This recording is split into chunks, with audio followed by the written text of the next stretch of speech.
And if it says an animal, it means it's a negative. It's not a negative thing. It's a positive thing.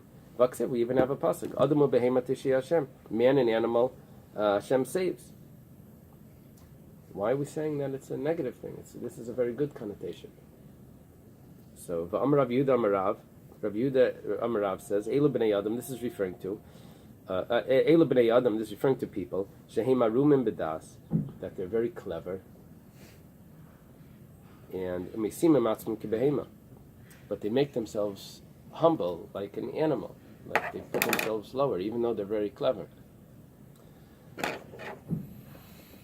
The difference between arum could mean naked, and arum could mean clever. They would say it depends where the stress is, right? When we say the bracha, we're supposed to say malbish arumim, with a dot in the mem. I think so, right? Is there a dot in the mem? Arumim. That the emphasis is on the mem. And the Nachashaya Arum, the emphasis, the before, without a dot in the mem. You can check it out.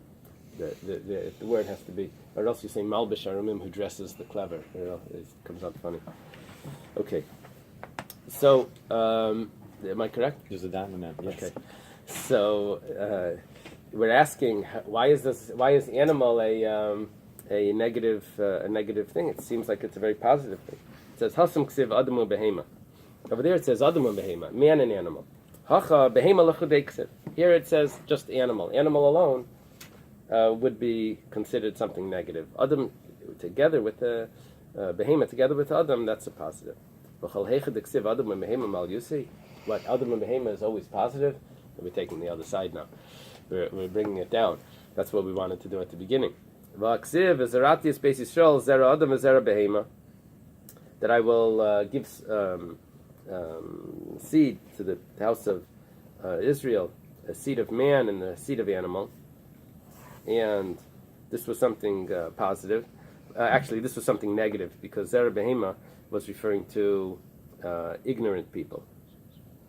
So we see that even though it says Adamu Behema, man and animal, but it's referring to the boar, like the English boar. In Hebrew is the same word. The boar is like the very coarse, so it looks like a negative thing. So Amar Rav Chanan, Amar Rabbi Yaakov Baridi, Amar Rabbi Shua ben Levi, Mishum Bar. Did I just skip? I'm sorry, I skipped the line. Adam l'chud v'zera behema l'chud. Zera Adam l'chud v'zera. I skipped. Chalkei kra. Over there, the pasuk divides it. Zera Adam l'chud v'zera behema l'chud. Over there, it says, it doesn't have it Adam or behema. It says Zera Adam v'zera behema. So it's two separate categories, and that's why it would be something negative. Okay. Now the Gemara brings a conclusion to what we said about Kuti doing Shechita. Amar Rav Chanan bar Yaakov Baridi, Amar Rabbi Shua ben Levi, Mishum bar Kapara. It said in the name of Rabbi Shua ben Levi, in the name of Bar Kapara, that Rabbi Gamliel of Bais Dinai, Rabbi Gamliel and his court, Nimnu al Shchitas Kuti. They decided together about a Shchitas Kuti, the Kuti, a Samaritan that slaughters, Basrua, and they forbade his food. Amalei Reb Zeir le Rabbi Yaakov Baridi. Reb Zeir says to Rabbi Yaakov Baridi, Shamalei Shama Rebbe, maybe Rebbe only heard, he's telling Rabbi Yaakov Baridi. He says, Ela b'shein Yisrael emet al gabav, if there's no one standing there. That's when it's forbidden. But if there's a Jew standing there, there's a mashgiach, it's going to be kosher. Amalei, so Rabbi Yaakov Baridi says, regarding Reb Zeir, Dami haimer rabbanon k'lei gemir in shishmaitza. You appear, he doesn't say to him, but he says, this fellow appears as if someone that never learned the halacha. B'shein Yisrael emet al gabav, l'meim Rabbi. If there's no Jew standing there, do we have to say that it's forbidden? We already said it's forbidden in the Mishnah. It's only permissible if there's a Jew standing there.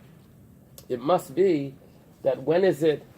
When did Rabbi Gamliel of Bais Dinai forbid it?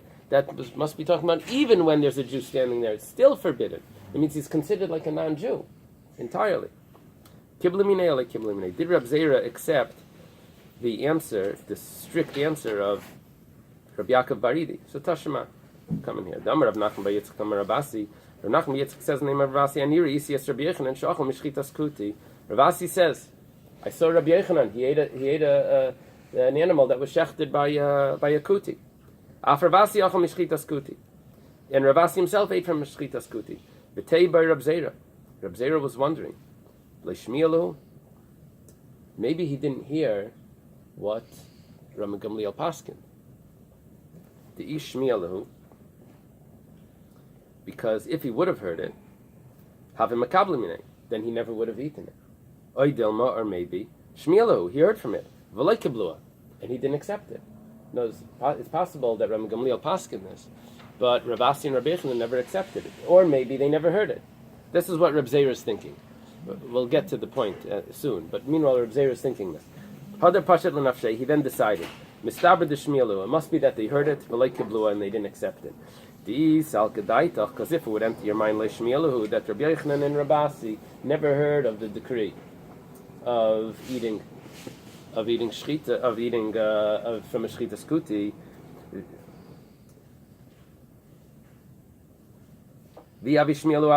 But if they would have heard it, they never would have eaten it.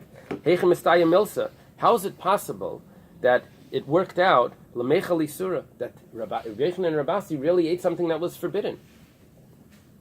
They didn't hear that it was forbidden, but they ate something that was forbidden. If an animal of a tzaddik is not going to end up eating something that's forbidden, that's a story we'll learn tomorrow, the next day. Pinchas ben Yair's donkey wouldn't eat something that was forbidden. Tzaddikim atzman like kolshkein, would a tzaddik end up eating something that was forbidden? The isal kadaitach. Now, if we're going to say that Reb Zera didn't accept the answer of Rabbi Yaakov Baridi, like Kiblamine, if we're going to say that Reb Zera never accepted his answer, Lishnile, then he could have said, Reb Zera could have said, Kan kish Yisrael leiman al gabav, kan kishen Yisrael al gamav. Why did Rabbi Yochanan eat? And why did Rabasi eat? Because there was a Jew that was standing there and watching. You have a great answer. There was a Jew that was watching. That's why he ate it. It must be that Reb Zera accepted the answer. It must mean, even if there's a Jew standing there, Rabbi Gamliel Bais Sinai forbade the shchita of a kuti. And that's why Reb Zera couldn't have understood that from, couldn't have answered Rabbi Yochanan and Rabasi that there was someone standing there. Because even if there's someone standing there, it's still forbidden. So what's the halacha? That was the decree. What's the halacha then? Today a kuti is not considered Jewish. So, just one point, Tosfos over here points out that we find that Amirayim made mistakes. Yehuda ben Tabai killed someone, and it turns out, it turned out that it wasn't accurate, the testimony. And we find that Rabbi Shmuel tilted the fire on Shabbos. So Tosfos here has a big yisoid. He says that when do we say something won't come to a tzaddik by mistake, that's only referring to food. But when it comes to other things, it's possible that a tzaddik will make a mistake. Then we ask a question, 1 second, we find that tzaddik made Rabasi ate before Havdalah. He said, yeah, that's not forbidden food. That was, the timing was off. The timing was off.